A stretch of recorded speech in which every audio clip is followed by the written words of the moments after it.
ମୁଁ ଆପଣଙ୍କର ଗଣମାଧ୍ୟମ ଓ ପ୍ରିଣ୍ଟ ମିଡିଆ ଯାହା ଅବଗତ ହଉଛି ମେଣ୍ଟ ଚର୍ଚ୍ଚା ହଉଛି ତାପରେ ଟିକେ ସ୍ପଷ୍ଟୀକରଣ ଦେବାକୁ ଚାହୁଁଛି ଯେ 2024 ସାଧାରଣ ନିର୍ବାଚନ ପରିପ୍ରେକ୍ଷୀରେ ଗଣମାଧ୍ୟମରେ ବହୁତ ଚର୍ଚ୍ଚିତ ଥିବା ପ୍ରସଙ୍ଗ ଅର୍ଥାତ୍ ମେଣ୍ଟ ବିଷୟରେ ମୁଁ କିଛି ଜାଣି ନାହିଁ।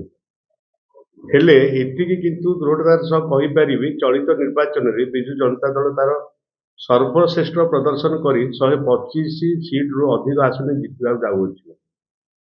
ଗତ ପଞ୍ଚାୟତ ନିର୍ବାଚନରେ ଜିଲ୍ଲା ପରିଷଦର ଆମ ଦଳ 90%ରୁ ଅଧିକ ଆସନରେ ଜିତିଥିଲା।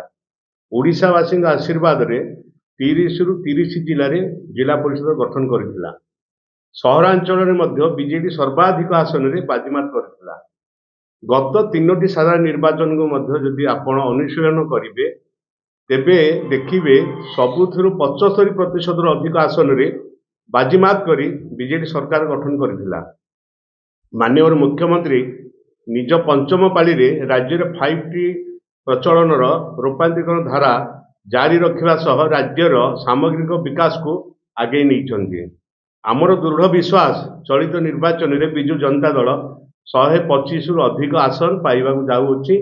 ଏଣୁ ଏଇ ଯେଉଁ ମାନ୍ୟବର ମୁଖ୍ୟମନ୍ତ୍ରୀଙ୍କ ଧାରା ବିକାଶର ଧାରା ଅଛି ସେ ବଜାୟ ରହିଛି, ବଜାୟ ରହିବ। ସେଥିପାଇଁ ଆମେ ଆଗାମୀ ନିର୍ବାଚନରେ 125ରୁ 125 ଜିତିବେ, ଏଇଟା ହେଉଛି ଆମର ଦୃଢ଼ ବିଶ୍ୱାସ।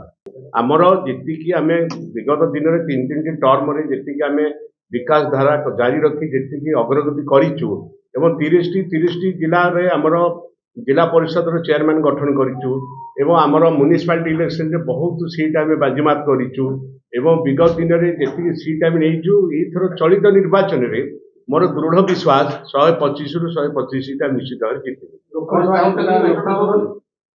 ମୁଁ ଜାଣିନି ମେଣ୍ଟ ସପକ୍ଷ ମେଣ୍ଟ ବିପକ୍ଷ କଥା ମୁଁ ଜାଣିନି, କିନ୍ତୁ ମୋର ଯୋଉ ଦୃଢ଼ ବିଶ୍ୱାସ ଅଛି 125ରୁ 125 ସିଟ୍ ଆମେ ଜିତିବୁ। ଲୋକସଭା ଉପରେ ଆମର 21ରୁ 21 ସିଟ୍ ଆମେ ଜିତିବା ପାଇଁ ଆମର ଚେଷ୍ଟା ଅଛି।